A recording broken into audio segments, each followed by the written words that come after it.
tayo uli sa sa bilihan ng patuka dahil naubusan tayo ng patuka mga kabakyard. Andito tayo sa G-Boy store ng bilihan ng patuka. Andito kasi yung kumpletong mga patuka mga kabakyard, kaya dito ako bumili.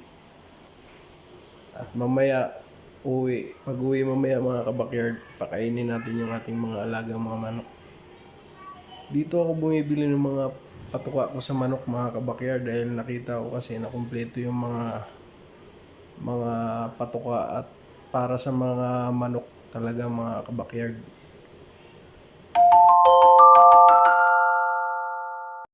At ayun nga, andito na tayo sa bahay natin mga kabakyard. Karating lang natin. Tara at samahan nyo ako magpakain ng ating mga alagang manok. Bago mag alas 7, tapos na tayo magpakain dahil tayo tapos na. Puntahan muna natin yung bantay ng ating mga alagang manok mga kabakyard. Ito nga pala si Chacha. Yan yung mag-aalaga ng aking bantayan ng aking mga manok mga kabakyard. Tara at samahan nyo ako, bisitahin natin at pakainin na rin natin ng oras ng pakain ngayon mga kabakyard. Dahil sa araw ng ulan ngayon mga kabakyard, basang-basa yung ating mga manok dahil walang tigil yung ulan magdamag kagabi. Ayan o. Ayan sila lahat mga kabakyard. Halos tuwing gabi ang ulan dito sa lugar namin mga kabakyard, kaya sa munti nating backyard nababasa talaga sila, hindi kagaya ng mga magagandang farm na may mga malalaking kulungan yung mga manok nila. Sa ating kasi sariling gawa lang natin yung mga kulungan natin mga kabakyard.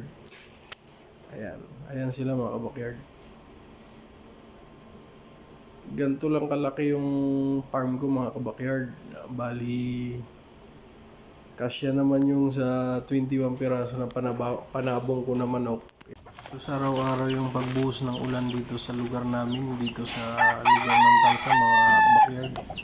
Kaya yung mga manok pag tuwing umaga laging basa sila. Kaya ang agang maglugon yung ibang mga manok rito mga kabakyard. Pero wala namang problema kasi nga alaga naman natin sa mga vitamina. Ito pala yung isa sa kinokondisyon ko ngayon mga kabakyard gold. Laban siya ngayon parating na linggo. Yun lang yung routine ko dito mga kabakyard.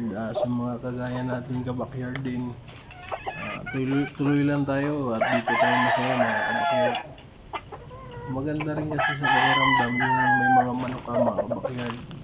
Base nga sa iba kasi hindi pa nila natatry.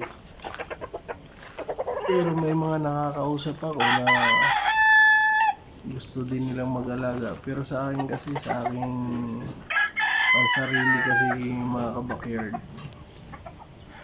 dito kasi tayo masaya eh. Dito mo makikita yung mga totoo yung sinasabi nila na nakakawala ng stress kapag may problema ka. Tingnan mo lang yung mga alaga natin mga manok. Alam din yan ng mga kabakyard kung gaano ka sarap sa pakiramdam ang may mga alagang manok. Yun lang yung mga kabakyard. Yan sila mga kabakyard. Ganito lang kalaki yung yung mga backyard ko. Yan. Basa sila ngayon mga kabakyard. Gawa ng lakas ng buhos ng ulan ngayon eh. Yan sila. Yung mga babae ko dyan mga kabakyard, mga pakawala lang yan sila.